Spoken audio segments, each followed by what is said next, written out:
Hi, Lisa, your kitchen confidant here. I am just about to get started to bake off some rice and some quinoa for my clients. And I just realized, wait a minute, I don't want to stand in my tiny little galley kitchen today because it's really hot. And I don't want to be baking rice and like cooking my quinoa on a stovetop. So I thought to myself, wait, I could totally bake quinoa. And I believe that they actually can be baked at the same time and same temperature. So I double checked, looked it up. Hey, voila! Quinoa can totally be baked at 400 degrees and it takes about a half an hour. It's the same thing with my brown rice. And so then I realized, I'm like, maybe I should just like share this information with people. Well, I realize you're not gonna wanna like bake off the same amount of quinoa that I'm baking off. Like, I mean, come on, like you wanna bake off like 4 cups. Maybe if you're like batch cooking for like meal prep or whatever, I totally get that. But honestly, like, you can just do it with like a cup or 2 cups, or you can just boil it on your cooktop. Anyways, that being said, I'm gonna walk you through how to basically go about this, and it's not that hard. It's the same method that you would use if you're cooking on the cooktop. It's just that we're gonna like bake it and use maybe a little bit more water. So, how will we get started and focus on my sink? And let's take a look. All right, so here we have nice 4 cups.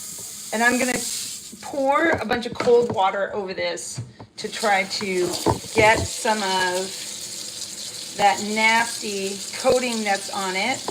The coating that's on it is there to protect it from being eaten by all the birds, which I totally get. Thank you, God. So once we have that nice and rinsed, and you'll be able to tell because it's gonna run clear, kind of like washing rice. And it's looking pretty good. So now I'm just gonna let that soak for a few seconds. And then I'm gonna get it into a pan. I'm not gonna put it into a Dutch oven.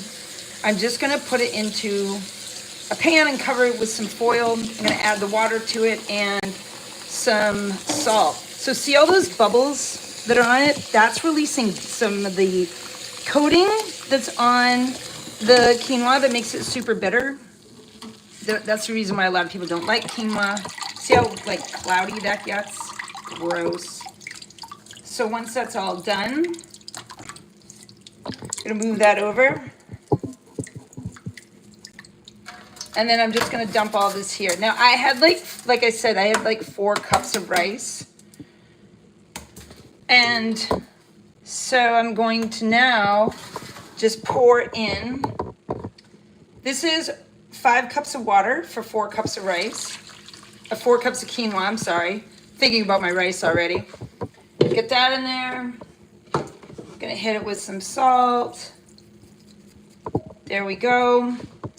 And I know that that doesn't look like a lot and that it might actually need some more water, but we can check it. I would rather do that than just sit here and babysit it while it's like simmering away. So now I'm gonna cover this with foil, and then I'm gonna hop everything into my easy bake oven. So if you've been in my kitchen for a cooking lesson, then you know how tiny my oven is. And it doesn't mean that it can't bake anything, because it definitely does that. It'll do it very, very well. So now that I've got the foil on here, yes, this is old foil. Yes, I kept my foil. I mean, let's face it, I had grandparents that definitely went through the Depression. They kept absolutely everything, and therefore, so am I. So, check out my Easy Bake Oven. You know what the beauty is of baking off rice or quinoa? Both, actually, is you can set the timer and go do other things.